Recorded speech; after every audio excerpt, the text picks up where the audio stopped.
أعوذ بالله من الشيطان الرجيم. بسم الله الرحمن الرحيم.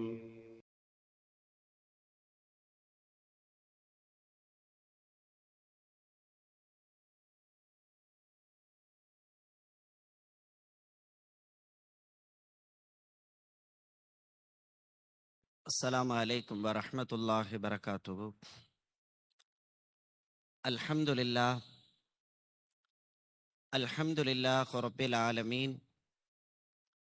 نحمده ونستعينه ونستغفره ونعوذ بالله من شرور أنفسنا ومن سيئات أعمالنا.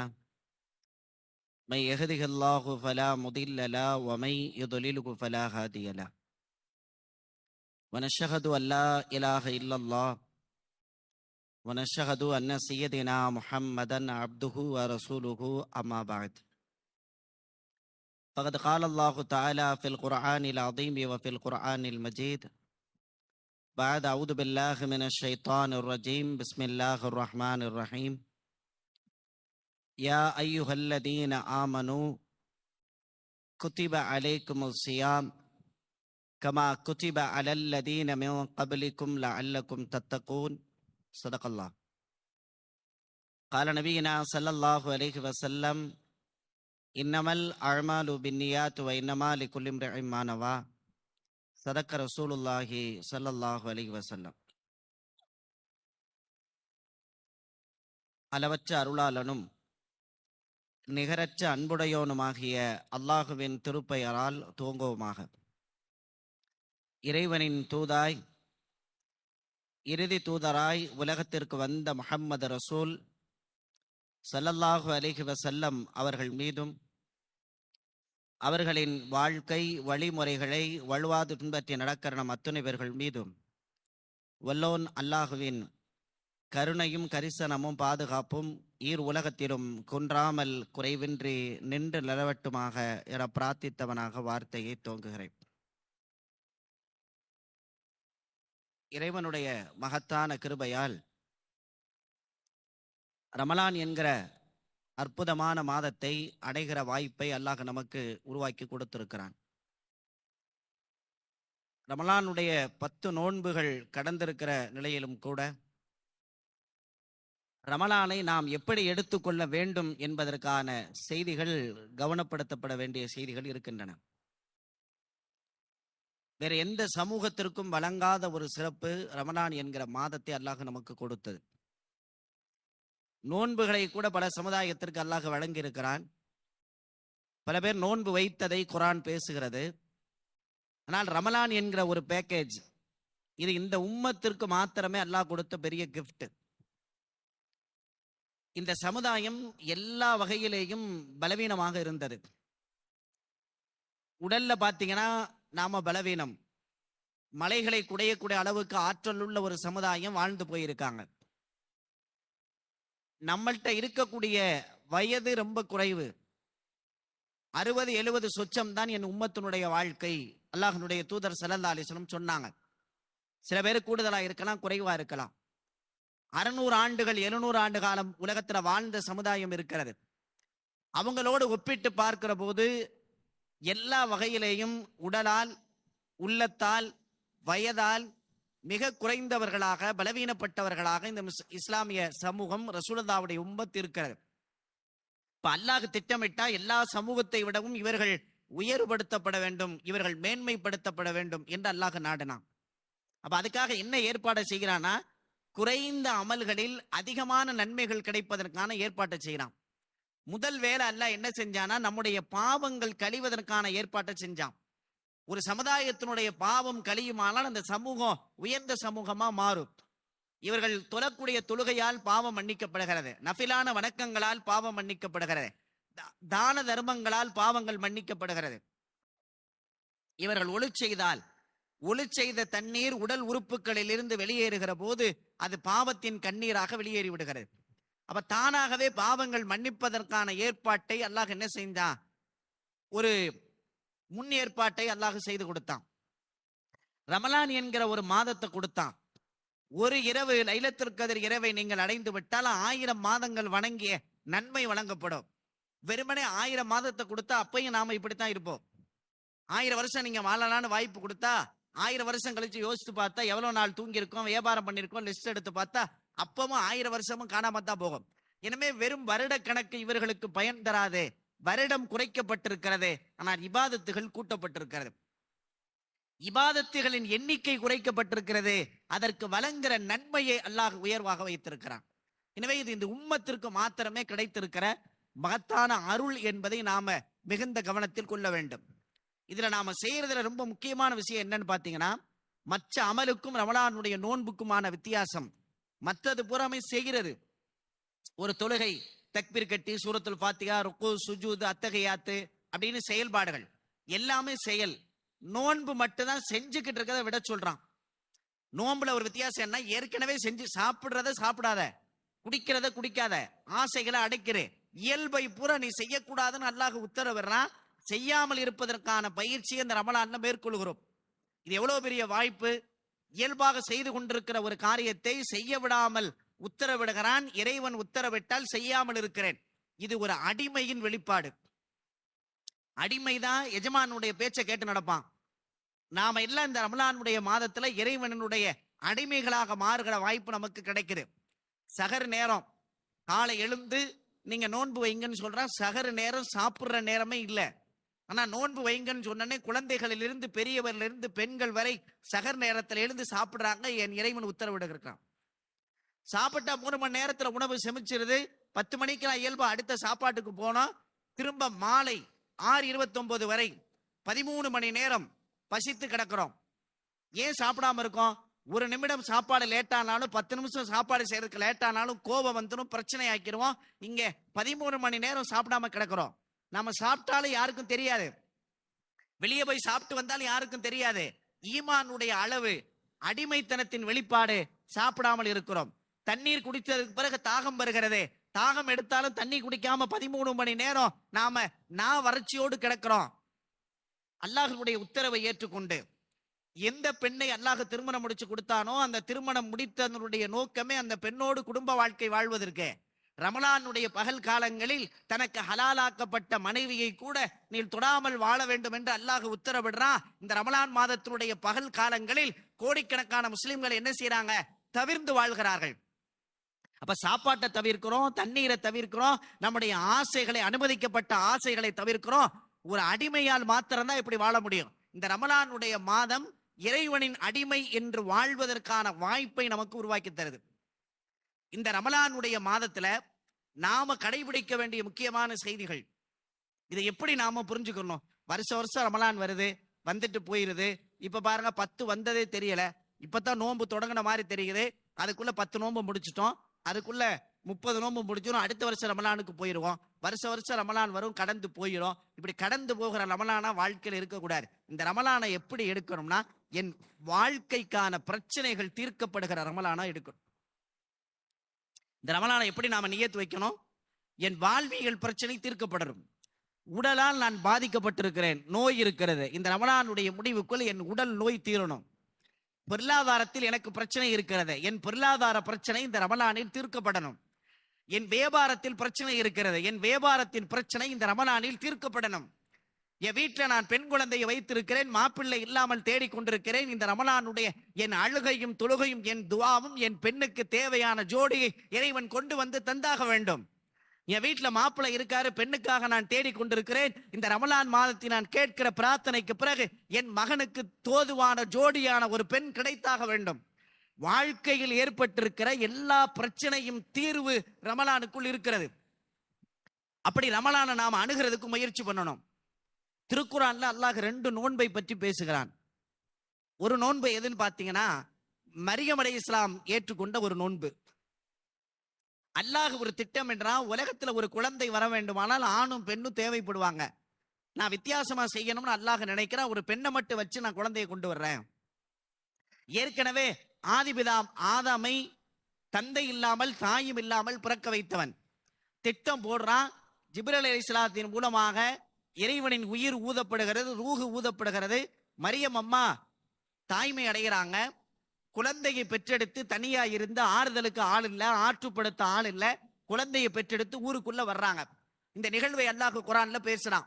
மரியம் அலைஹிஸ்ஸலாம் கையில் பச்சிலம் குழந்தையோடு ஊருக்குள்ள நுழையும் போது இந்த மக்கள் பேசுறாங்க, என்ன மரியமே இப்படி ஒரு தப்பான காரியத்தை செஞ்சு குழந்தைய கொண்டு வந்திருக்க, உனக்கு இன்னும் திருமணமே ஆகல, உங்க அத்தா ரொம்ப நல்லவரு, உங்க அம்மா ரொம்ப நல்லவங்க, நல்ல குடும்பத்து பெண், இப்படி ஒரு தவறான காரியத்தை செஞ்சுட்டு வந்துட்டியே அப்படின்னு மக்கள் எல்லாம் கேட்கிறாங்க. எவ்வளவு பெரிய பிரச்சனையை மரியம் அலைஹிஸ்ஸலாம் சந்திச்சிருப்பாங்க. நீங்க மரியம் அலைஹிஸ்ஸலாத்துக்கு பக்கத்தில் நின்று யோசிங்க. ஒரு பெண்ணினுடைய கற்பொழுக்கம் சம்பந்தமாக இப்படி பேசப்படுது. குர்ஆன்ல அல்லாஹ் சொல்றான், மரியம் அலைஹிஸ்ஸலாத்துக்கு உத்தரவு, இன்னி நல்லருத்து லிர் ரஹ்மானி சௌமா, என் இறைவனுக்காக பேசாத நோன்பு நான் வச்சிருக்கேன். இந்த வசனத்தை படிக்கும் போதெல்லாம் நான் தனிப்பட்ட முறையில் அல்லாஹ்வுக்கு நன்றி செய்யறேன். என்னன்னா, நமக்கு அப்படி அல்லாஹ் கடமையாக்கல. சாப்பிடக்கூடாதுன்னு சொல்றதுனால சாப்பிடாம இருக்கோம், தண்ணி குடிக்க கூடாதுன்னு தண்ணி குடிக்காம இருக்கோம். பேசக்கூடாதுன்னு ஒரு வார்த்தை சொல்லி இருந்தா நாம என்ன ரமலான் முழுக்க பேன்னு பேசியிருந்தா என்ன ஆகும்னு யோசிச்சு பாருங்க. பேசியே பல விஷயத்தை சாதிக்க முடியாம சிரமப்படுறமே. இப்ப பூரா இமாம்கள்ட்ட மசாயில் கேட்டிருப்பாங்க, அஜரத் 10 வார்த்தை பேசியிருக்கேன், இந்த ரமலான் கூடுமா கூடாதா, இது ஏற்றுக்கொள்ளப்படுமா இல்லையா? அல்லாஹ் பாதுகாத்தா. நீங்க இவங்களை பேசாம விட்டோம்னா நோன்பு வைக்க மாட்டோம். நடந்து சாப்பாட்டுக்குள்ளேயும் தண்ணிக்குள்ளேயும் அல்லாஹ் மாத்திட்டான். மரியம் அலைஹிஸ்ஸலாத்துக்கு பேசாத நோன்பு வைக்க சொல்லிட்டான். நாம நினைக்கிறோம் பிரச்சனை எல்லாம் தீர்க்கப்படுவதற்கு பேசினால் முடியும் நினைக்கிறோமா? ஒரு பிரச்சனை தீர்க்கப்படுமானால் பேசுங்க, பிரச்சனை இல்லை. பேசாமல் மௌனமாக இருந்தாலும் ஒரு பிரச்சனை தீரும்னு அல்லாஹ் சொல்றான். மரியத்தை சொன்னா, நீ நோன்பு வை, எதுவுமே பேசாத, உன்னை பற்றி புரிய வைக்க முடியாது, நீ நல்லவள் என்பதை உலகத்திற்கு நிரூபிப்பதற்கு வாய்ப்பே இல்லை, நீ மௌனமாக இரு. இன்னி நதர்து லிர் ரஹ்மானி சௌமா, என் இறைவனுக்காக பேசாத நோன்பு வைக்கிறேன். மரியம் அலைஹிஸ்ஸலாம் மௌனமாக இருந்தார்கள். பேசுவதற்கு வாய்ப்பில்லாத, பேசுவதற்கு சாத்தியம் இல்லாத தொட்டில் குழந்தை ஈசாவை அல்லாஹ் பேச வைத்தான். ஈசா நபி பேசினாங்க, என்னுடைய தாய் உத்தமி பத்தினி, அல்லாஹ் இப்படி ஏற்பாடு பண்ணா என்னைய ப்ராஃபட்டா அனுப்பியிருக்கான், நான் தொழுகையை கடைபிடிக்கணும், ஜக்காத்துன்னு அவங்க நிறைய செய்திகள் பேசினாங்க. கவனம் பாருங்க, நாம் மௌனமாக இருந்தால், சத்தியம் நம் கையில் இருக்குமானால், நாம் மௌனமாக இருந்தால் அல்லாஹ் நாம பேசணும்னு அவசியம் இல்லை, நமக்கு சம்பந்தப்பட்டவர்களை அல்லாஹ் பேச வைப்பான். திருப்பரங்குன்றம் மதுரையில பிரச்சனை நடந்துச்சு. முஸ்லிம்கள் யாருமே பேசல, அமைதியாத்தான் இருந்தாங்க. என்ன நடக்குதுன்னு பார்ப்போம், இறைவனுடைய உதவி வரும்னு எதிர்பார்த்தாங்க. அல்லாஹ் முஸ்லிம்களை விட மற்றவங்களை பேச வச்சான். திருப்பரங்குன்ற மக்களை பேச வச்சான். அவர்கள் செய்த சதிகளை பூரா முறியடிச்சான் அல்லாஹ்.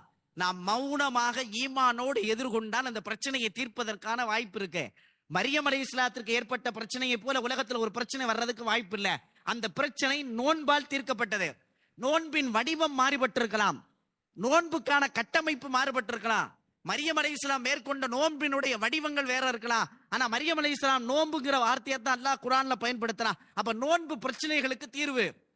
நோன்பு சமூகத்தில் ஏற்பட்டிருக்கிற பாதிப்புகளுக்கு, நோய்களை தீர்ப்பதற்கான ஆற்றலையும் சக்தியையும் அல்லாஹ் நோன்பில் வைத்திருப்பதை மரியம் அலைஹிஸ்ஸலாத்துடைய வரலாறு நமக்கு சொல்லுது. நம்ம அந்த இடத்துக்கு நோன்பு கொண்டு போகணும். இந்த ரமலான்ல பிரச்சனை தீர்க்கப்படணும், தீர்க்கப்படுறதுக்கான சூழலை நாம் உருவாக்கணும். இரண்டாவது ஒரு நோன்பை பற்றி அல்லாஹ் குர்ஆன்ல சொல்றான். மூசா நபியினுடைய வரலாற்றுல அல்லாஹ் பேசுறான். மூசா அலைஹிஸ்ஸலாம் அல்லாஹ்வோடு பேசணும்னு ரொம்ப ஆசைப்பட்டாங்க. இறைவன்ட்ட பேசணுங்கிற அந்த துடிப்பு, ஆர்வம் ஹதரத் மூசா நபிட்ட இருந்தது. எனவே பேசுவதற்கு அல்லாஹ் திட்டமிட்டான். கல்லமல்லாஹு மூசா தக்லீமா, அல்லாஹ்வோடு பேசிய நபின்னு அவங்களுக்கு புகழ் மாலை குர்ஆன் சொல்லுகிறது. பேச திட்டமிட்டான். அதோடு சேர்ந்து தௌராத்தினுடைய வேதத்தை வழங்கணும்னு திட்டமிட்டான். ஏற்கனவே ஃபிரௌனுடைய கடும் எதிர்ப்பு, பேசுவதற்கு வாய்ப்பு இல்லாத திக்குவாய் ஹதரத் மூசா நபிக்கு. குர்ஆன் அப்படித்தான் சொல்லுது. ஃபிரௌன்ட்ட மல்லு கட்ட வேண்டிய நிலை, ஈமான அதிகரிக்கணும், சக்தியை உருவாக்கணும், பேசுவதற்கு வாய்ப்பு இல்லாத கொன்னல் வாயோடு இருக்கிறார் ஹதரத் மூசா. குர்ஆன்ல அல்லாஹ் உத்தரவிட்டா, வஅத்னா மூசா 30 லைலா, 30 நாட்கள் நோன்பு வைங்கன்னு சொன்னான். முதல்ல 30 நாட்கள் நோன்பு வச்சாங்க. அத்மம்னாஹா பி அஷரின், திரும்ப ஒரு 10 நோன்பு வைங்கிற அல்லாஹ் உத்தரவிட்டான். 40 நாட்கள் நோன்பு வைக்கிறாங்க. ஒரு நபியை பக்குவப்படுத்துறான், ஒரு நபிக்கு பயிற்சி தர்றான். மக்களுக்கு வழி நடத்த வேண்டிய நபிக்கு, ஃபிரௌன் என்கிற கொடுங்கோல்கிட்ட பேசுறதுக்கான பயிற்சி தர வேண்டிய ஒரு நபிக்கு, தன்னோடு பேச வேண்டும் என்ற ஆசைப்பட்ட ஒரு நபிக்கு நீங்க நோன்பு வையுங்க. நோன்பு வச்சதுக்கு பிறகு அல்லாஹ் பேசினா நோன்பு நமக்கு உணர்த்துகிறது, நீங்கள் அல்லாஹுவோடு நெருங்குவதற்கு நோன்பு வழியாக இருக்கும். நீங்கள் அல்லாஹ்வோடு பேசுவதற்கு நோன்பு காரணமாக இருக்கும். அல்லாஹ்வின் உதவியை நீங்கள் பெறுவதற்கு நோன்பு காரணமாக இருக்கும். நீங்கள் 13 மணி நேரம் பசித்து கிடந்த ஒட்டி போன வயிறு அல்லாஹ்வின் இரக்கத்தை உங்களுக்கு கொண்டு வருவதற்கு காரணமாக இருக்கும். எனவே அல்லாஹ்வின் நெருக்கம் கிடைப்பதற்கு நோன்பு காரணம். வம்பனான ஃபிரௌன், கொடுங்கோலன், அது போன்ற வம்பர்களை நீங்கள் சந்திப்பதற்கு நோன்பு உங்களுக்கு ஆற்றலை கொடுக்கும். நோன்பு உங்களுக்கு சக்தியை கொடுக்கும். நம்மை பக்குவப்படுத்துவதற்கும் நமக்கு பயிற்சி தருவதற்கும் நம்முடைய பாவங்கள் கழிக்கப்படுவதற்கும் நோன்பு காரணமாக அமையும். மூசா நபிக்கு அல்லாஹ் நோன்பு வைக்க சொன்னா அந்த நோன்பு அந்த சிறப்பை அவர்களுக்கு உருவாக்கி கொடுத்தது. நம்ம அந்த பார்வைக்குள்ள அல்லாஹ்வின் நெருக்கத்தை பெறுவதற்கு நோன்பு காரணம்ங்கிற பார்வைக்குள்ள நோன்பு கொண்டு போடும். நாம நோன்பு கஞ்சிக்கு வடைக்குமே என்ன செய்யக்கூடாதுங்க, ரமலானுடைய நோன்பு வந்துட்டா சிறப்பான நோன்பு கஞ்சி கிடைக்குங்கிற இடத்துக்கு போகக்கூடாது. பெரிய ஆச்சரியம் பார்த்தீங்கன்னா, பகல் முழுக்க பட்டினி கிடந்து பகல் முழுக்க தாகித்து கிடந்து அந்த நோன்பு துறக்கிற நேரத்தில் பார்த்தீங்கன்னா ஒரு பெரிய போராட்டமே நடக்கும். அந்த அந்த இஃப்தாருடைய நிலை நம்ம பள்ளியில் அந்த மாதிரி இல்லை, பொதுவாக சொல்றேன். சில இடங்களில் போய் பார்த்தீங்கன்னா வடைக்கு பெரிய சண்டையா இருக்கும், கஞ்சிக்கு கொஞ்சமா ஊத்திட்டாங்கன்னு சண்டையா இருக்கும், உளுந்த வடை இல்லைன்னு சண்டையா இருக்கும்.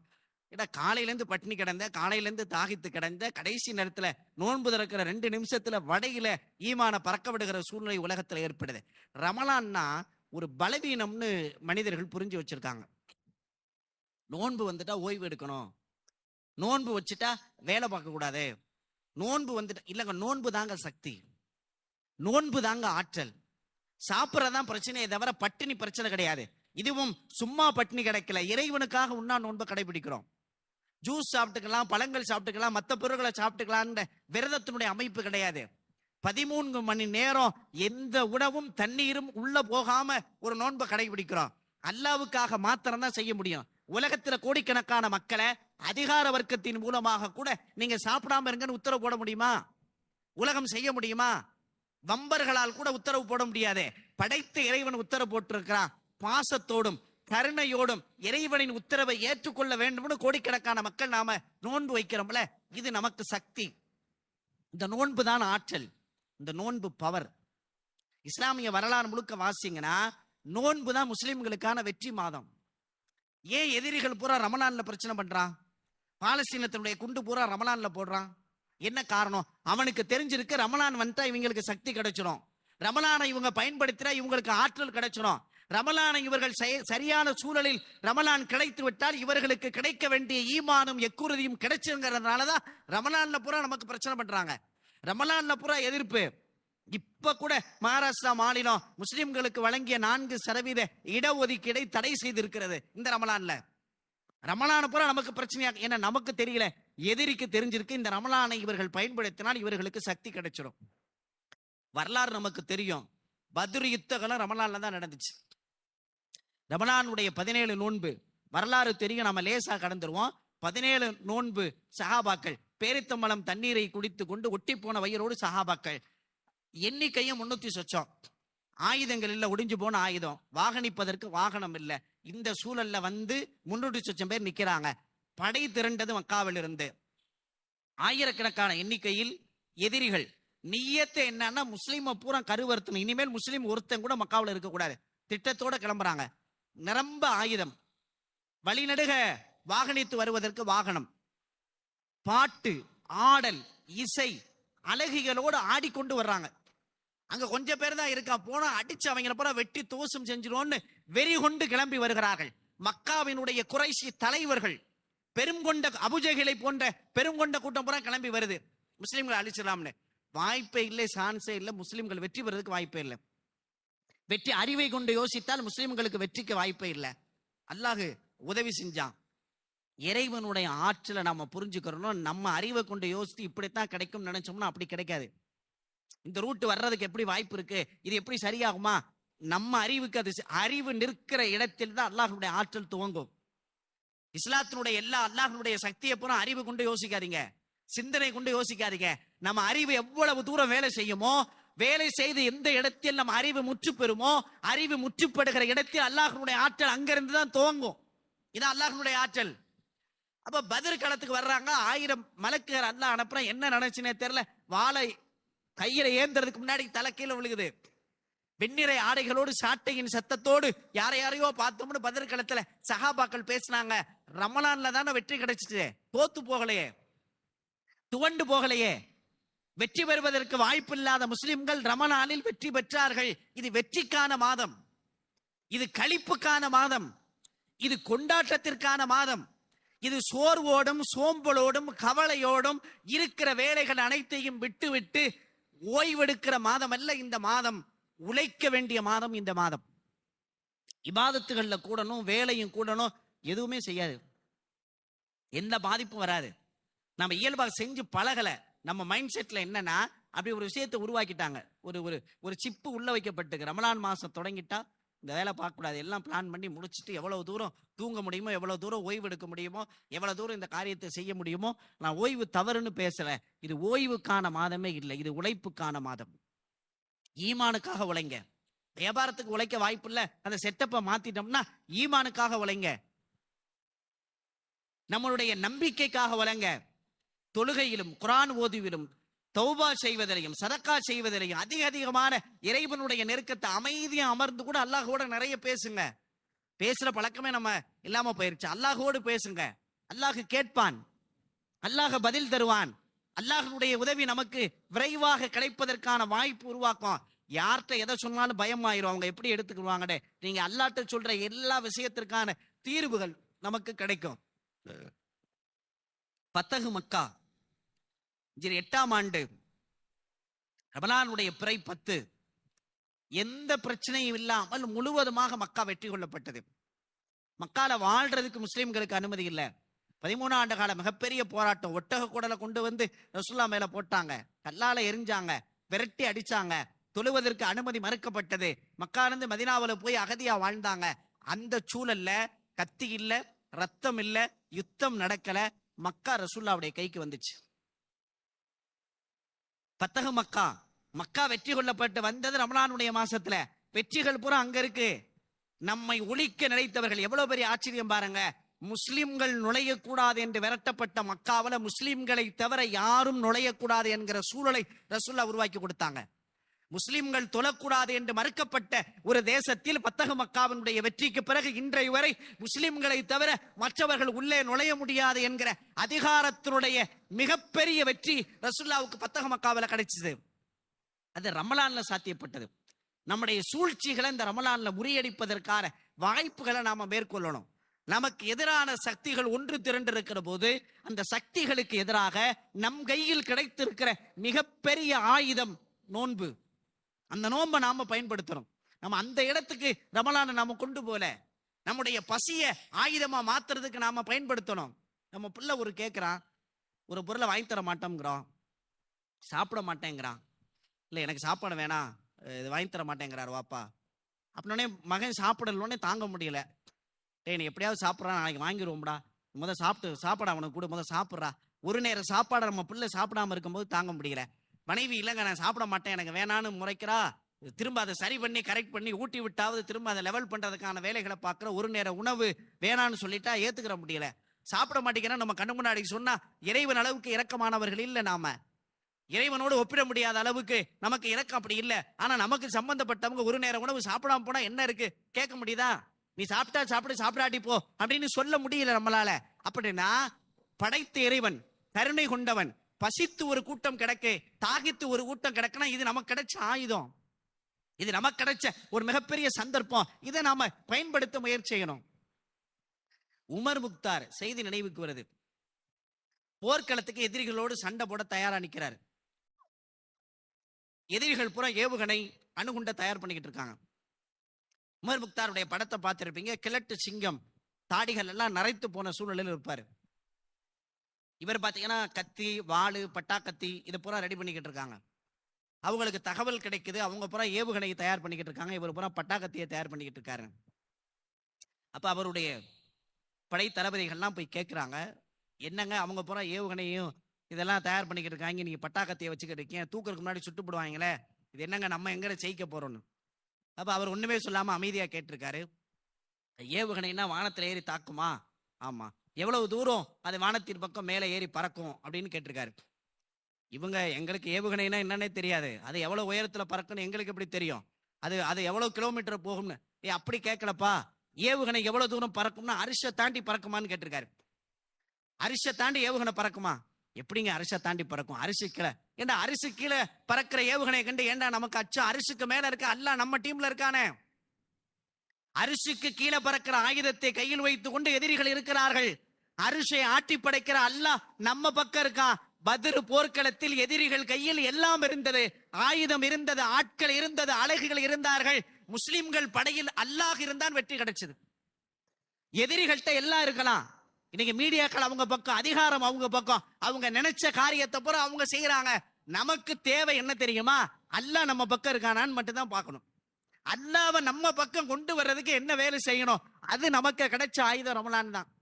இந்த உண்ணா நோன்பு, இந்த தாகித்த இந்த நிலை தான், ஒட்டி போன வயிறு தான். 10 நோன்பை கடந்துட்டோம். எங்களுக்கு பாதுகாப்பு வேணும். எங்கள் ஷரியத்தை, எங்கள் மார்க்கத்தை, வளர்ந்து வரக்கூடிய எங்கள் தலைமுறை இந்த நாட்டில் சுதந்திரமாக வாழ்வதற்கான ஒரு சூழல் எங்களுக்கு வேணுங்கிற கோரிக்கையை முஸ்லிம்கள்ட்ட இது வெளிவரணும். முஸ்லிம்கள் அல்லாஹ்ட்ட கேட்கணும். இந்த மாதத்துல தான் எல்லா வெற்றிக்கான வாய்ப்பையும் அல்லாஹ் முஸ்லிம்களுக்கு உருவாக்கி கொடுத்திருக்கான். இதை போல ஹிஜ்ரி 584ஆம் ஆண்டு ரமலானுடைய மாதத்துல தான் கிறிஸ்தவர்களால் நடத்தப்பட்ட, ஆக்கிரமிக்கப்பட்ட பைத்துல் முகத்தஸை சலாஹுதீன் அய்யூபி ரஹ்மத்துல்லாஹி அலைஹி அவர்கள் மூலமாக அல்லாஹ் மீட்டு கொடுத்தான். பைத்துல் முகத்தஸ் கிபி 584 முஸ்லிம்கள் கையில தான் இருந்தது. மீண்டும் மாறி இருக்கு. நாம பிரார்த்தனை செஞ்சா, நாம கேட்டா நம்ம கைக்கு திரும்ப வரும். குறிப்பாக நாம் வாழ்கிற காலத்திலேயே பைத்துல் முகத்தஸ் சுதந்திர நாளாக அறிவிக்கிற தகவலை முஸ்லிம்கள் கேட்கணும். இந்த ரமலான்ல அது பிரார்த்தனையாக மாற்றப்படணும். பைத்துல் முகத்தஸ் மக்களுக்கு பாதிப்பு இல்லை, நாம தான் துடிச்சு போய் கிடக்கிறோம், நாம தான் சங்கடப்பட்டு போய் கிடக்கிறோம். அவங்க எல்லாவற்றையும் எதிர்கொள்கிற ஈமானுக்கு மாறிட்டாங்க. சஹாபாக்களுடைய வாழ்க்கை வாசிக்கிற போது ஒருத்தனுக்கு ஏற்படக்கூடிய துன்பத்தை வெளியிலிருந்து பார்க்கும்போது நமக்கு துடிப்பா இருக்கும். அவன் சாதாரணமா எடுப்பான். யாருக்கு என்ன சக்தி இருக்கோ அந்த சக்திக்கான சோதனை தானே வழங்கப்படும். அவங்களுக்கு அல்லாஹ் அந்த ஆற்றலை கொடுத்துருவான், அவங்களுக்கு அந்த தைரியத்தை அல்லாஹ் கொடுத்துருவான். எனவே அந்த மக்கள் சிறப்பா இருக்காங்க. வெளியிலிருந்து பார்க்கிற நமக்கு தான் துடிப்பு, நமக்கு தான் மிகப்பெரிய மன வருத்தம். அப்ப இந்த ரமலான்ல அல்லாஹ்ட்ட கேட்கணும். ஏற்கனவே பைத்துல் முகத்தஸ் ரமலானில் வெற்றி கொள்ளப்பட்டதை போல மீண்டும் ஒரு சுதந்திர நாளாக அறிவிக்கிற ஒரு வாய்ப்பு முஸ்லிம்களுக்கு கிடைக்கணும். நிறைய வெற்றிகள். தாத்தாதேர்கள் பிரச்சனை தொடர்ந்து இருந்து முஸ்லிம்கள் துன்பப்படுத்தப்பட்டாங்க. ஹிஜ்ரி 688 ரமலான்ல தான் தாத்தாதேர்களை முஸ்லிம்கள் வெற்றி கொண்டாங்க. நீண்ட வரலாற்றுடைய பட்டியல்கள் முழுக்க முஸ்லிம்கள் வெற்றி கொண்ட ஒரு மாதம் ரமலான் மாதம். ரமலான் தோல்வி கிடையாது, ரமலான் சோம்பலின் மாதம் கிடையாது, ரமலான் முஸ்லிம்களின் பாதிப்புக்குரிய மாதம் கிடையாது. அந்த ஈமானுடைய எக்குறுதியை பெறுறதுக்கான முயற்சி பண்ணணும். 2 செய்தியை நாம கவனமா புரிஞ்சுக்கணும். ஒரு செய்தி என்னன்னு பாத்தீங்கன்னா, சஹாபாக்களுக்கு கிடைத்த வெற்றிக்கான சூழல், அந்த ஈமான். பத்ர் களத்தினுடைய வரலாற்று செய்தி எழுதப்படுது. முஸ்லிம்களுக்கும் எதிரிகளுக்கும் சண்டை. எதிரிகள் அணியிலிருந்து ஒருத்தர் வந்து முஸ்லிம்களை பார்க்க வர்றாரு.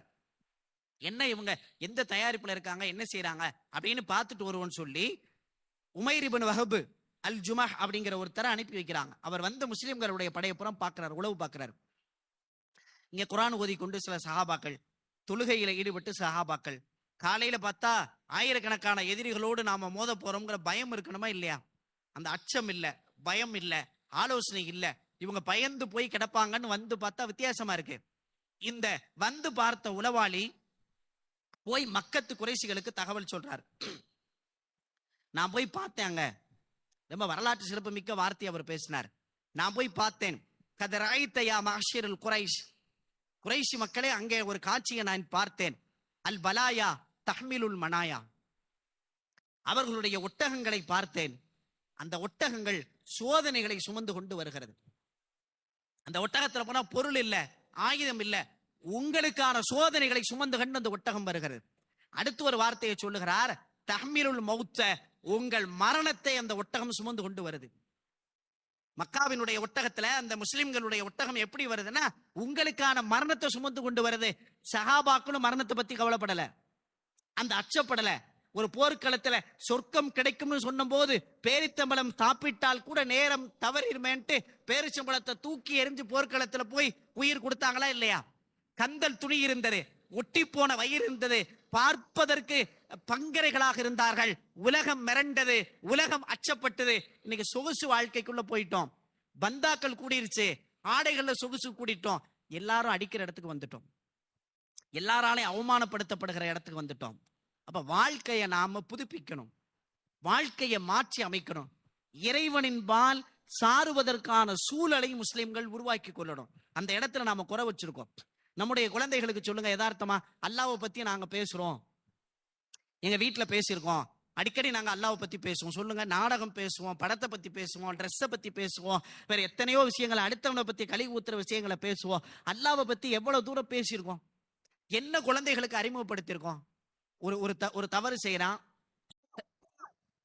அவன்கிட்ட சொல்லும், அல்லாஹ் கண்ணை குத்திடுவான், பெரிய எண்ணெய் சட்டிய வச்சிருக்கான் நரகத்துல, அதுல போட்டு உங்களை வறுத்து எடுத்துருவான், முழு சிக்கனை பொரிக்கிற மாதிரி உங்களை பொரிச்சிருவான், கொடூரமானவன், வம்பன், அவன் அவ்வளவு இதான ஆளு. அல்லாஹ்வை பத்தி அறிமுகமே மிரட்டலாத்தான் இருக்கும்.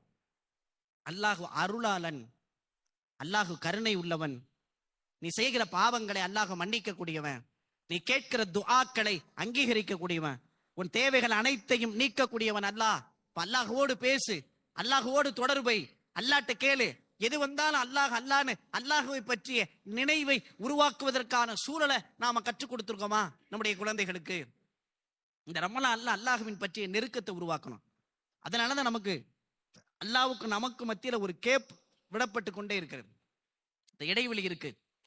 பாத்திமா ரலியல்லாஹு அன்ஹா அவங்க சரியா வேலை பார்க்க தெரியல. சில நேரம் வேலை பார்க்கும் போதெல்லாம் மாவு பேசிவாங்க, ஆடு மாவை சாப்பிட்டு போயிடும். அலி ரலியல்லாஹு பாத்திமா மாட்ட சொல்றாங்க, ரசூலுல்லாஹ்வுக்கு நிறைய அடிமைகள் வர்றாங்க, அதனால போய் ஒரு அடிமையை வாங்கிட்டு வந்தா உன்னுடைய வேலைக்கு நல்லா இருக்கும். வாமனார் வீட்டுல போய் ரசூலுல்லாஹ் வாங்கிட்டு வர சொன்னாங்க, அலி வாங்கிட்டு வர சொன்னாங்கன்னு புரிஞ்சிடக்கூடாது. அது ரசூலுல்லாஹ்வுடைய வீடு, அலியின் வீடு. அலி ரலியல்லாஹு அங்கதான் வளர்ந்தாங்க. ரசூலுல்லாஹ்வுடைய வளர்த்த புள்ளதான் அலி, ரசூலுல்லாஹ் வளர்த்த புள்ள. தன் வீட்டில் வாங்க சொன்னாங்கன்னு தான் புரிஞ்சுக்கணும். இது நல்ல வாய்ப்புன்னு எடுத்துடக்கூடாது.